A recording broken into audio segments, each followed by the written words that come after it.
আপনি সুশোভনার নাম শুনেছেন? সুশোভনা ভীষণ স্মার্ট, এডুকেটেড, খুব বড় লোক। বুঝতেই পারছেন, এরকম নারীর প্রতি পুরুষদের প্রায়শই ছলাৎ হয়, তারা দরাম দরাম করে তার প্রেমে আছাড় খায়। সুশোভনার এইখানে একটা কেস জন্ডিস ব্যাপার আছে। মানে সে কখনোই সিরিয়াস রিলেশনশিপে যায় না, কখনো একটা ফ্লিং, কখনো ওয়ান নাইট স্ট্যান্ড, কখনো লিভ ইন। এবং যখন এই পুরুষরা তাদের ভালোবাসার কথা সুশোভনাকে জানায়, সুশোভনা পাতি তাদের ডাম্প করে দিয়ে কেটে পড়ে। এবার সুশোভনা এমন একজন যে নিজের অ্যাকচুয়াল আইডেন্টিটি কখনো রিভিল করে না, নিজেকে লুকিয়ে রেখেছে। মানে আজকালকার সোশ্যাল মিডিয়ার ওই রকম প্রোফাইলগুলোর মতো, বুঝতে পারছেন তো, যেগুলো লক করা থাকে, হ্যাঁ সেরকম প্রোফাইলের মতো।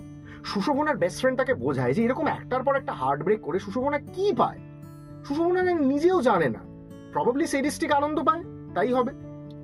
এরপর সুশোভনার জীবনে আসে পরীক্ষিত নামের একটি ছেলে, একদম স্মার্ট, এস্টাবলিশড, আইডিয়াল ছেলে। যথারীতি তার সঙ্গেও একই ব্যাপার ঘটে, কিন্তু পরীক্ষিত এই হার্ট ব্রেকের পর মরিয়া হয়ে ওঠে, রাগে ফুঁসতে থাকে, ডিসাইড করে সুশোভনা কে, তার অ্যাকচুয়াল আইডেন্টিটি সে খুঁজে বের করবেই। তারপর কি হয়? একদম 2025-এর মতন গল্প লাগছে তো? কিন্তু আমি যদি আপনাকে বলি, এই গল্পটি বহু যুগ আগে ঘটে গেছে, এবং সেটি আপনি মির্চি টাইমস অফ পুরাণে ভারত প্রেম কথায় শুনবেন। প্রথম পর্বে সুশোভনা এবং পরীক্ষিতের গল্প। বিশ্বাস না হলে youtube.com/mirchi বাংলা আমাদের অফিসিয়াল ইউটিউব চ্যানেল, সেখানে গিয়ে শুনুন ভারত প্রেম কথার প্রথম পর্ব। সঙ্গে অবশ্যই স্ট্রিমিং হচ্ছে আমাদের গানা অ্যাপে।